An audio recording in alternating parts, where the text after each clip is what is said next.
I heard action, so I got to go. Welcome to Bengals Nation again.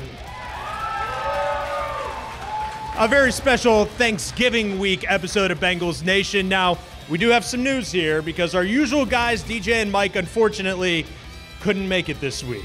But don't you worry, because we're bringing back a favorite from early in Bengals Nation this year. Everyone give up a Who Day, Bengals Nation. Welcome to Mr. Nick Scott.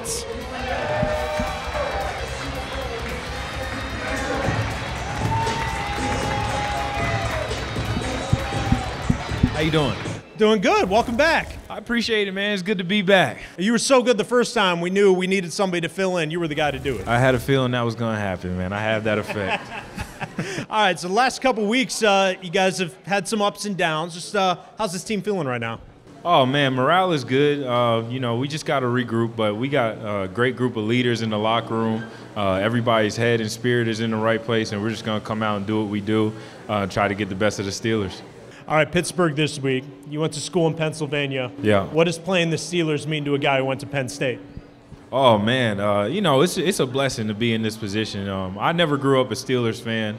I won't say who I grew up a fan of, but, there's no love lost for the Steelers. So, I'm embracing this rivalry wholeheartedly, and I'm looking forward to giving them every shot we got. This is your first Steelers game. What have you heard from the guys and maybe the people around town on how much this game means to Cincinnati? Oh, man, it means the world. And, obviously, it's a division opponent. And we're two teams that pride each other on being extremely physical. So we're going to come out, we're going to try to out-physical them, and play the Bengals' way. Since you're from Pennsylvania, what's with the French fries on a sandwich? Do you understand it? I don't know. It's just something that I've done. I haven't really understood it necessarily. You're kind of born into it, You sit down with a sandwich in front of you, there's fries on top, and you just kind of have to accept it, I mean, it's good. I've had it. It's delicious, but it's just like the first time you see it, I assume it's like what people outside Cincinnati when they see Skyline chili on noodles. Yeah, Skyline chili. I still haven't had it yet. Dude. I know. We're almost through the whole season. I know. They've catered it and everything like that, but I want the real Skyline experience. Like, I got to go sit down, get it hot, you know what I'm saying? So it just hasn't been – I haven't had that time yet, but I'm going to try it for sure.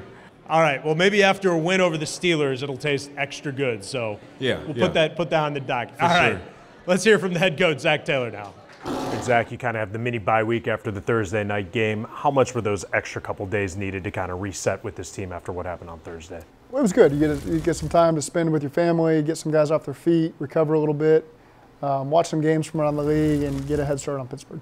Well, what was on the TV for you? Was it a lot of football, or was it catching up on Netflix? What was it? No, it was mostly football. Yeah, trying to spend time with the kids, and then during the day watch a little bit of football. Injuries are part of this game. You know that. You never want to see anyone go down, especially your starting quarterback.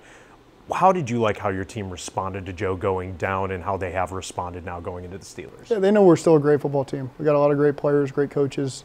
There's a lot of trust and confidence in Jake to do the things that we need to do to win games down the stretch. And so I'm excited to watch this team embrace the opportunity.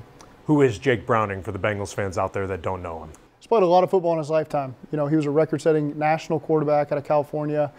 Played a lot of ball at Washington. He was somebody I was very aware of during his college career. Spent a couple years in Minnesota playing for Kevin Stefanski and that crew.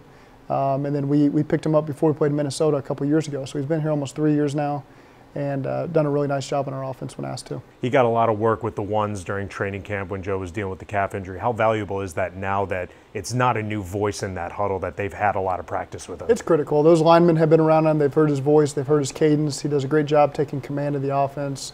He's throwing balls, the receivers he's going to throw a ball to in the game. So he's as prepared as any backup's going to be in this league. You've had a team that's had their back against the wall at times over the last couple of years. How valuable is that now when the season's getting a little late, that you know that they can handle this pressure and can take it one game at a time? It's something you really embrace. You enjoy being around. The camaraderie gets tighter and tighter. Guys love these moments, these opportunities. This is why you play football, a chance to kind of rally around each other at the stretch of the year and go make some plays and win some games. Nick Scott is joined by Andrei Iosivas as the veteran gets defensive with a rookie wide receiver.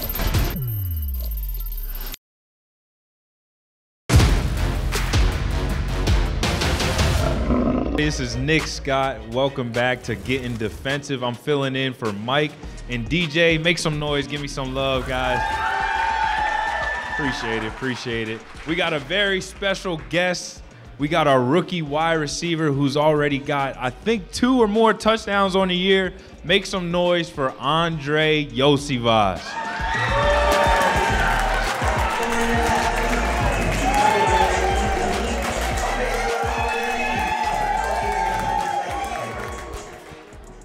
Yo, what's up, guys? How's it going?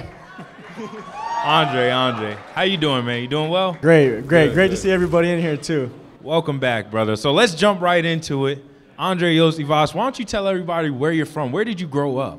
Well, so I was actually born in Japan. My mom and dad met there. My mom's Filipino and my dad's Romanian. Met in Japan. I was born there. And then I moved to Hawaii when I was 3 years old. Lived there ever since. I actually didn't get my citizenship until I was like 17 years old, fun fact. But I've born in Japan, raised in Hawaii, and now I'm here. Awesome, man. Awesome. And growing up in Hawaii, was there ever a tug of war of becoming a professional football player, a professional surfer? Like, what was the tug and pull there? I mean, I would say if I wasn't playing football, I was just chilling on the beach. So, I mean, if I wasn't here, I would be there right now, just in the water. Awesome, man. Awesome. Well, we're glad to have you here. And at your time in Princeton, you did a little bit of track and field, right? The decathlon. So you're pretty athletic. Tell us about that. Yeah, so I did a track and field event called the decathlon. So it's basically like track and field in one event. So it's 10 events outdoors, and it's 7 events indoors. And so so it's sprints, long jump, high jump, pole vault, shot put, javelin, discus, literally all track and field combined. And my indoor season, my junior year, I got 4th in the nation at that. But now I wasn't able to compete the next year just because I was training for football. So I won the Ivy League, set records for that, and placed 4th in the nation for that. So I was blessed. Awesome. And last thing on that topic, you did the decathlon. That's obviously 10 events, right? So with being in a room with guys like T, Jamar, it is pretty safe to say that you're the most athletic wide receiver in the room, or is I would say maybe on the resume, but I think they're super athletic too. So okay, my resume speaks stuff. Awesome. And I got a few more questions. You've been known now to have some pretty creative celebrations when you get in the end zone. 1, where does your inspiration come from? And 2, do you have anything planned for this game? I would say the inspiration, comes from maybe TikTok or dances that you see on the internet or something, just, oh, that looks pretty cool. Let me just try it out.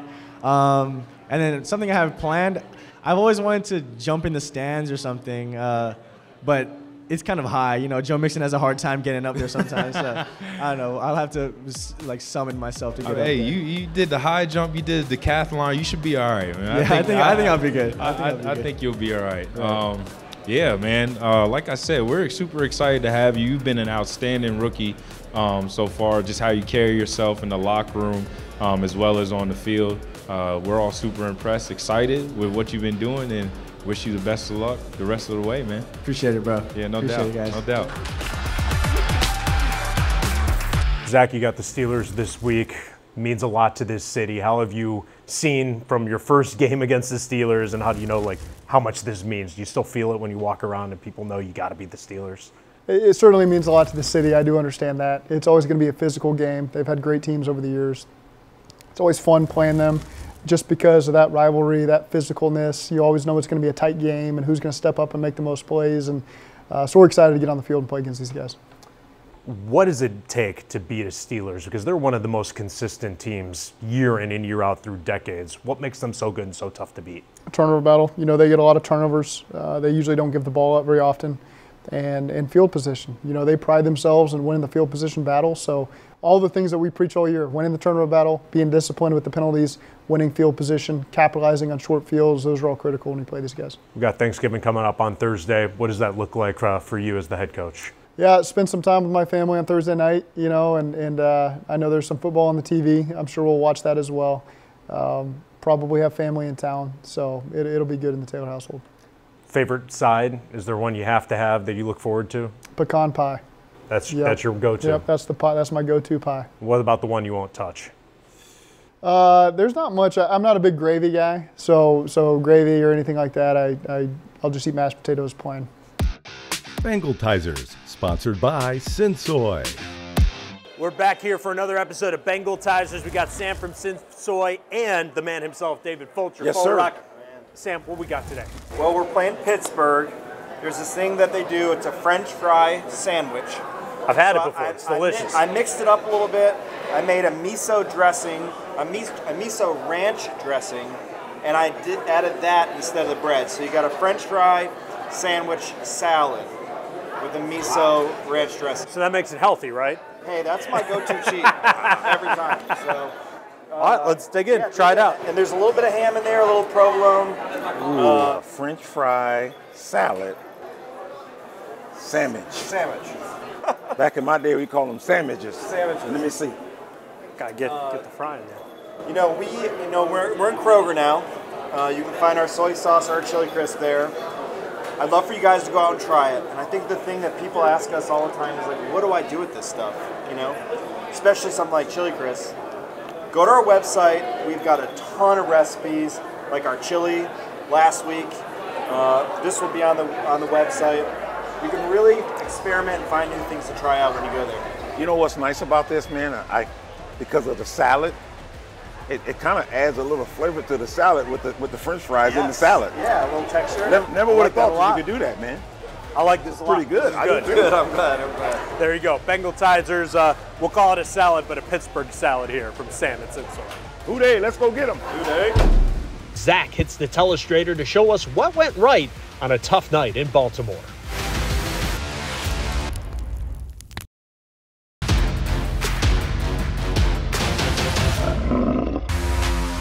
Coach Taylor's Breakdown, sponsored by Wendy's. The first one here is a third down play. You're going to see Tanner Hudson down here isolated on the linebacker, Patrick Queen, and he's going to run a double move. So he's going to run an out route, anticipating getting undercut like he did, and he's going to wheel it down the sidelines. Joe does a great job with the touch over the top, and a good connection there on third down that got us a first down on a scoring drive. So good stuff there. Good protection here by the offensive line, as you can see, versus a four-man rush. Good touch there by Burrow, and great route by Tanner Hudson. And then another 3rd and 4, same drive. You're going to see a switch release down here. They're playing man coverage, so we're going to switch release TB and TI. And so you're going to see Tyler Boyd here run what we just call a quick through route. And Joe does a great job putting it on the money and allowing us to get another first down here. So you can see it's good protection there in the pocket. Great job giving him a nice pocket to work with. Good job on the switch release. TB does a great job winning his matchup and creating a big first down that got us inside the 20-yard line. Then you're going to see later, you're going to see a 7-man protection here with Jake Browning in there at quarterback. And we're going to have the receiver Jamar down here run a blaze out, run through 20 yards. And Trenton Irwin's going to run what we call a throttle route here off this backer. So he's selling like he's running a high cross over the top, trying to get this backer to open his hips and run, and then slamming on the brakes and coming back downhill. So really good job with the route. Great job with the timing of the throw here by Jake. You're going to see as he resets inside off of Jamar and finds Trenton Irwin for a good completion there on first down. Then you're going to see on the goal line towards the end of the game, we're just going to run a fade stop here up top by Jamar Chase. So again, it was a good score here at the end of the game. Jake does a good job with the anticipation. The ball's out before Jamar's even out of his break. You can see the ball here in the air, throwing it at the front pylon. Jamar does a good job coming back downhill and winning that one-on-one for a late score there. So that was good anticipation, good route, good stuff there by Jake and Jamar. And then on defense, you can see here we're playing single high man coverage. And you're going to see Trey Hendrickson just beat the left tackle right out of his stance. So nice matchup over here on 65. 2 plays in a row here that Trey Hendrickson had minus yardage plays here. He had a tackle for loss, followed up by a sack. So good stuff there on a big third down that got him off the field early in the game. Here you'll see another clip. You're going to see us, this is a rundown play. You're going to see some violent finishes here up front, starting with BJ, DJ, Jermaine Pratt, Logan Wilson. So great job by Jermaine taking on the puller. Good job by BJ Hill and Logan Wilson finishing this play. DJ getting in on the action. So again, whenever you play an AFC North team, it's going to be violent finishes in the run game. That was a great job by our guys. Here's another third down, cover 0 blitz. You're going to see 4 across here. They got these 4 receivers, and we're bringing 1 more than they can block. And so they do a great job timing up the blitz. getting Lamar out of the pocket, doing a great job pursuing him, not overreacting and making him throw away on a third down that got the offense the ball back. So good stuff there. In cover 0, it's tough. Your back's against the wall. If they get the ball out quick, it can be tough. But great job by our defense. Good call there by Lou. And then you're going to see a second long. We end up getting to a version of Tampa 2 here. It's a really good play by Mike Hilton coming off on the shallow cross here. Again, another third down stop by the defense. Good stuff there. So they're disguising the coverage. It's an on-the-ball call. Doing a good job getting to Tampa 2. Collapsing the pocket in there. And great job by Mike Hilton making sure that they can't secure the catch. Zac gives his musts for a Bengals win against the rival Steelers on Sunday. This is my glory.